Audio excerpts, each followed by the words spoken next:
Nas cores metálicas normais, a camada interna de pintura possui os pigmentos de alumínio e coloridos.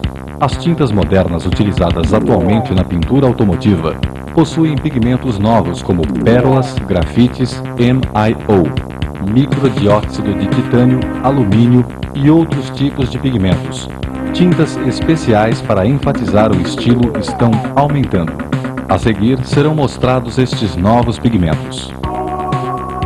A base perolizada é uma tinta que tem na sua formulação os pigmentos pérola. Existem vários tipos de base perolizada, com diferentes cores e tamanhos de partículas.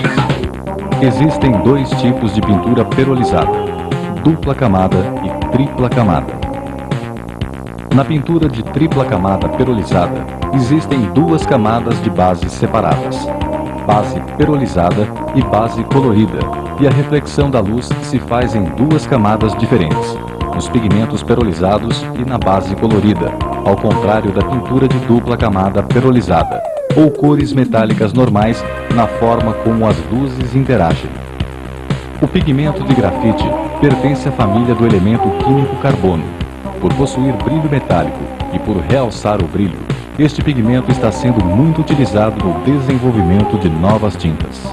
Como podem ser observados, o pigmento de grafite possui as seguintes características: o diâmetro das suas partículas é particularmente grande e o seu poder de cobertura é muito pequeno.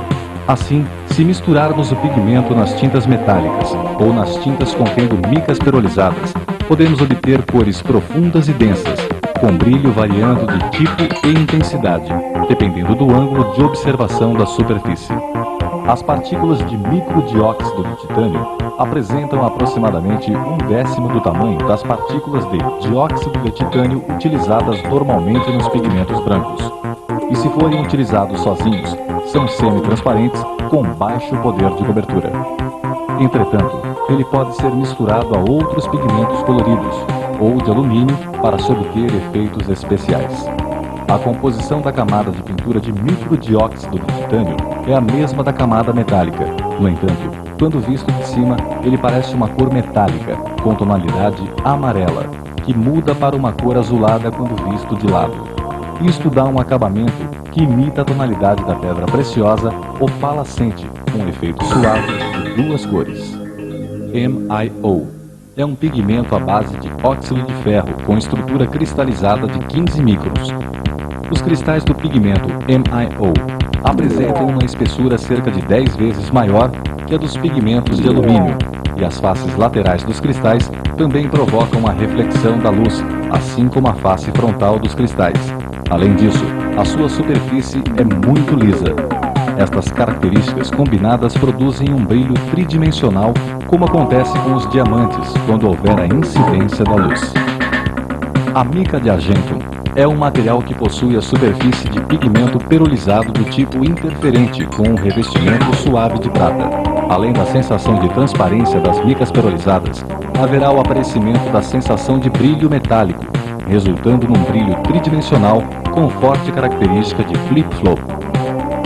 Os metálicos coloridos contêm partículas de alumínio como os metálicos convencionais, mas cobertos por pigmentos coloridos. Este tipo de tinta metálica apresenta uma cor mais viva e limpa do que as tintas coloridas, que contêm partículas metálicas prateadas. O que é floco de fitalocianina? A luz transmitida pelo floco de fitalocianina é azul. Ele tem a característica de fazer com que a luz refletida pela superfície apresente uma tonalidade bronzeada e tenha uma cor bastante forte em uma direção definida. A composição do floco de fitalocianina é igual ao pigmento azul, mas as suas partículas são cristalizadas em forma de agulhas.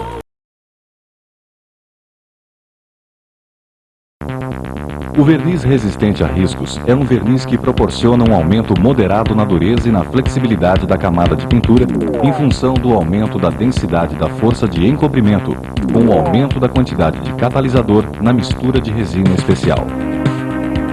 Dependendo da base colorida e de outros fatores, os processos convencionais são utilizados até a primeira demão de verniz, e a aplicação do verniz resistente a riscos é realizada quando da última demão do acabamento. Após a secagem da primeira demão de verniz, faz-se o lixamento utilizando-se um suporte macio e uma lixa d'água número 1000 a 2000. Misturando-se o blender na proporção de 5 a 10% ao verniz catalisado, faz-se novamente a aplicação na região de transição, com uma pequena pistola de pintura com o bico ajustado em 0,8 milímetros.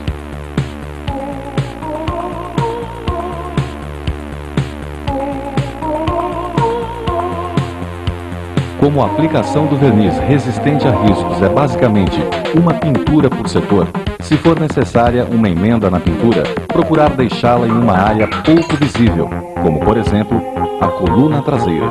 A aplicação do verniz resistente a riscos deve ser feita em 2 a 3 demãos, respeitando os intervalos entre as demãos.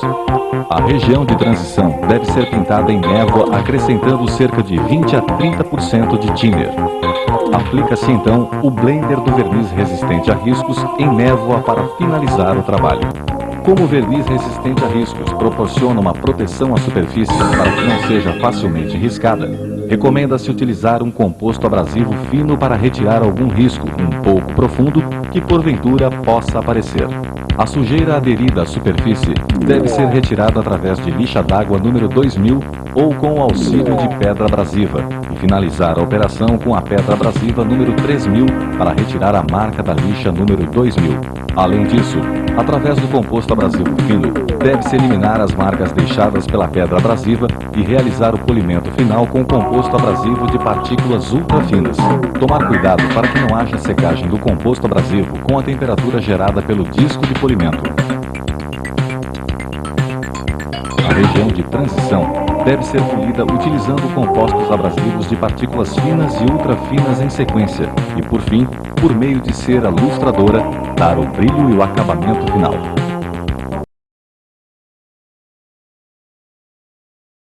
O composto químico à base de flúor, por apresentar uma forte propriedade de união molecular, possui característica de proteção contra agentes químicos e contra solventes, não sofrendo a ação de raios ultravioletas, sendo assim muito bom para a proteção geral da pintura.